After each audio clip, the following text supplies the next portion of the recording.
Picture this. You are driving home after midnight. Police lights appear behind you. You pull over. You know you are sober. No alcohol, no drugs, nothing. The officer finally gives you a breath test. It comes back 0.00. Zero alcohol. But instead of letting you go, he reads you Miranda and arrests you for DUI anyway. That is exactly what happened to a 19-year-old college football player in Newton, Iowa. And years later, a jury said that arrest cost the officers and the city $105,000. But the real lesson is not just the money. The real lesson is what happened after he blew zero, what the officer tried to use against him, and the 3 mistakes every sober driver needs to avoid when a normal traffic stop starts moving toward handcuffs. This happened just after midnight on August 28, 2022. A young man named Taven Galanakis was driving home. He was not speeding. He was not swerving. He was not crashing into curbs. There was no accident, no reckless driving, no dangerous driving pattern. The reason police stopped him was simple. His high beams were on. That is it. And to be clear, police can stop you for a traffic violation like that. That part was not the problem. The problem started with what happened next. An officer walked up and asked the question almost every driver expects. "Have you been drinking tonight?" Galanakis said no. From his point of view, this should have been simple. He knew he was sober. He knew he had not been drinking. He was just trying to find his registration and insurance while police lights flashed behind him and officers stood near his car. But this is where traffic stops become dangerous. Because normal human behavior can start looking suspicious on paper. You are nervous. You look through the glove box. You take a few seconds to answer. You chew gum. You have air fresheners in the car. By themselves, those details are small. But in a DUI investigation, small details can get stacked together until they start sounding bigger than they really are. That is the first warning from this case. In a traffic stop, everything can become part of the story. The officer asked him to sit in the patrol car. Inside the patrol car, the questions continued. "How much have you had to drink?" Again, he said none. And this part matters. He was not refusing. He was not arguing. He was not trying to hide. He actually asked for a breathalyzer. In plain English, he was saying, "Test me." But instead of giving him the breath test right away, the officer started field sobriety tests. Follow my finger. Walk heel to toe. Stand on one leg. Count out loud. Tilt your head back. Close your eyes. Touch your nose. Now from home, those tests sound simple. But on the side of the road after midnight with police lights flashing and an officer studying every movement, they do not feel simple. A sober person can misunderstand an instruction. A sober person can lose balance. A sober person can count wrong. A sober person can look nervous. And once one small mistake happens, that mistake can become a clue. In this case, the testing went on for more than 10 minutes. He did the tests. Was everything perfect? No. There were some small instruction issues. But this is the part most people miss. Probable cause is not supposed to be built by only choosing the details that help the arrest. Police have to look at the whole picture. And the whole picture here was not a drunk driver swerving all over the road.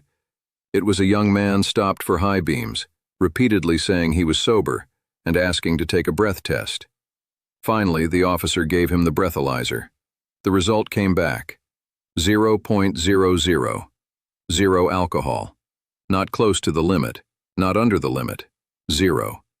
At that moment, most people would think, okay, this is over. No alcohol, no crash, no reckless driving, no swerving, just high beams. But that is not what happened. And this is mistake number 1. Do not assume a clean breath test automatically ends the stop. A breathalyzer tests alcohol. It does not test every possible drug. So when the alcohol theory collapsed, the officer moved to a different theory. Maybe it was marijuana. Now listen carefully. Police can investigate drug impairment if they have real evidence. A 0.00 breath test does not automatically mean every possible DUI investigation is finished. But they still need objective facts, not just nervousness, not just gum, not just air fresheners, not just a hunch. They need facts that would make a reasonable officer believe you are actually impaired. And this is where the stop became dangerous. After the 0.00 breath test, the officer read Galanakis his Miranda rights. You have the right to remain silent. Anything you say can and will be used against you. Now think about that timing. You just blew zero. You think you should be going home. And suddenly, the officer is telling you your words can be used against you. That means the conversation has changed. This is no longer just casual roadside questioning. This is criminal territory. Then, right after reading Miranda, the officer asked him, "When was the last time you smoked marijuana?" That question is the trap door in this story. Because once Miranda has been read, every answer matters. Every explanation matters. Even a pause can be twisted into something suspicious. And when the officer asked that question, Galanakis paused. 8 to 10 seconds. That pause became one of the key facts in the case. The officers tried to treat it like suspicion, but think about it like a normal human being. A police officer just told him, "Anything you say can be used against you." Then immediately asked him about drugs. Of course he paused. That pause does not mean guilt. That pause means he heard the warning. After the pause, he said he did not remember that. He said he did not smoke that night. He explained he played college football and said he was drug tested. But here is mistake number 2. After Miranda, most people panic and start explaining. They think silence makes them look guilty. So they talk. Then they explain the explanation. Then they add more details. Then they correct themselves. And now the officer has more statements to write down. The safer line is simple. "Officer, I am choosing to remain silent. I want to speak with a lawyer." Then stop talking. Not rude, not aggressive, not dramatic. Just calm. Because the officer already told you the rule. Your words can be used against you. Believe that warning. After the marijuana question, the stop kept moving toward arrest. The officer asked him to go to the station for a drug influence evaluation. At first, Galanakis agreed. Then he said he wanted to go home. And that is when he was arrested for driving while intoxicated. Now this is where mistake number 3 usually happens. Most people explode. They say, "You can't arrest me. I blew zero." They argue on the roadside. They raise their voice. They try to win the case right there. And I understand why. If you know you are sober and you just blew 0.00, being arrested feels outrageous. But the roadside is not where you win. The roadside is where you protect the record. The courtroom is where you fight. Your goal is not to give a speech. Your goal is not to prove the officer wrong in the moment. Your goal is to avoid creating new problems. So the safer approach is simple. I am choosing to remain silent. I want a lawyer. I do not consent to searches. Am I legally required to do that? And if the officer gives a lawful order, you do not physically resist. You comply physically. You stay controlled. You let the video show that you were calm. Because if the officer is wrong, you want the record to show one thing clearly. You stayed calm. They crossed the line. After the arrest, Galanakis was taken to the police station. A drug evaluation was done. And according to that evaluation, there were no signs that he was under the influence of illicit substances. No alcohol impairment, no drug impairment, no intoxication. He was released. Now, a lot of people would go home angry, post about it, and try to move on. But he did not just move on. He sued. The case became Galanakis versus City of Newton. He sued the officers and the city, arguing that he had been arrested without probable cause. And when the case reached the 8th Circuit Court of Appeals, the court did something important. It looked at the whole stop, not just one pause, not just one missed instruction, not just gum, not just air fresheners, the whole picture. And the whole picture mattered. The court looked at what was missing. No erratic driving, no odor of marijuana, no obvious physical instability, no staggering, no strong signs of drug impairment.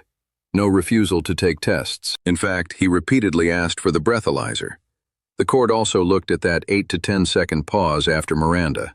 And this is one of the biggest lessons in the entire case. Silence after Miranda should not be treated like proof of guilt. Because if police tell you that your words can be used against you, they cannot fairly turn around and say your silence makes you suspicious.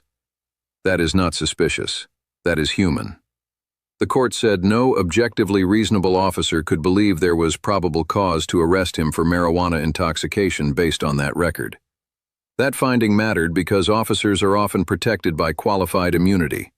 Qualified immunity is a legal shield that can protect officers from personal liability unless they violate clearly established law. But in this case, the officers did not get that shield on the Fourth Amendment claim. The case moved forward. Then came the jury. The jury sided with Gallinakis.